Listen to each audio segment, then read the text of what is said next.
ஒரு அழகான காடு.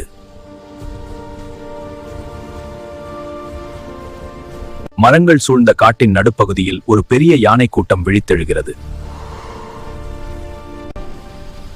அந்த கூட்டத்தின் தலைவன் எல்டோ. எல்டோவின் குட்டி லில்லி. காட்டில் வெப்பம் அதிகரிக்கிறது. பல வருடங்களுக்கு முன்பு கண்டிருந்த நீர்நிலையை நோக்கி பயணிக்கின்றன. யானைகள் வழிகளை மறக்காது. அவர்களது நினைவாற்றல் மனிதர்களை விட வலிமையானது. கூட்டத்தில் வயதான யானை மாயா. அவளுக்கு நடக்க கஷ்டம். ஆனால் கூட்டம் அவளை ஒருபோதும் விட்டு செல்லாது. ஒற்றுமை அவற்றின் மிகப்பெரிய வலிமை. காட்டின் அமைதி ஒரு திடீர் கர்ஜனையால் உடைகிறது. யானைகள் எல்லாம் வட்டமாக நின்று குட்டி யானைகளை நடுவில் மறைக்கின்றன. புலிகள் குழு ஒன்று குட்டிகளை தாக்க வருகிறது.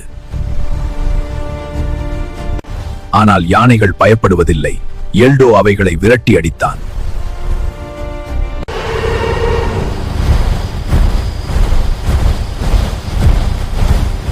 சற்று நேரத்தில் கரும்புயல் மேகங்கள் சேர்கின்றன. மழை துளிகள் விழ ஆரம்பிக்கின்றன. யானைகள் ஆனந்தமாக சேற்றில் உருண்டு விளையாடுகின்றன. அதுவே அவர்களுக்கு ஒரு இயற்கை சன்ஸ்கிரீன். எல்டோ ஒரு மரத்தில் இருந்து ஒரு பழத்தை தும்பிக்கையால் பறித்து லில்லிக்கு கொடுக்கிறான். அவள் அதை எடுத்து மகிழ்ச்சியாக கத்துகிறாள். திடீரென்று தூரத்தில் வித்தியாசமான சத்தங்கள். மரங்களை மனிதர்கள் வெட்டி கொண்டிருக்கிறார்கள். யானைகளின் நிலம் ஆபத்தில். கூட்டத்தை பாதுகாப்பான இடத்துக்கு எடுத்துச் செல்ல வேண்டும் என்று எல்டோ முடிவு செய்கிறான். யானைகள் மெதுவாக கிராமத்தின் அருகே நடந்து செல்கின்றன. திடீரென்று லில்லி காலடி தவறி ஒரு ஆழமான குழிக்குள் விழுகிறது. ஆனால் யாரும் ஓடிப்போகவில்லை. அவர்கள் எல்லாம் சேர்ந்து உதவி செய்கிறார்கள். அனைவரும் சேர்ந்து லில்லியை இழுத்து மேலே கொண்டு வந்தனர். நீண்ட நாட்களாக நடந்து வந்த பயணம் முடிவிற்கு வருகிறது. யானைகள் பசுமையான பள்ளத்தாக்கை அடைகின்றன. கூட்டம் இறுதியாக பாதுகாப்பாக வாழ ஆரம்பிக்கிறது. குட்டிகள் தண்ணீரில் விளையாடுகின்றனர்.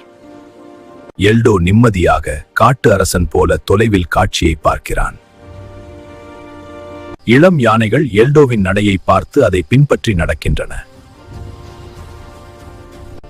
அவன் அவர்களுக்கு தலைவர் மட்டுமல்ல, ஒரு நல்ல ஆசானும் கூட. ஒரு குடும்பத்தின் உண்மையான தலைவன் அனைத்து சிரமங்களிலிருந்தும் தன் குடும்பத்தை பாதுகாப்பான்.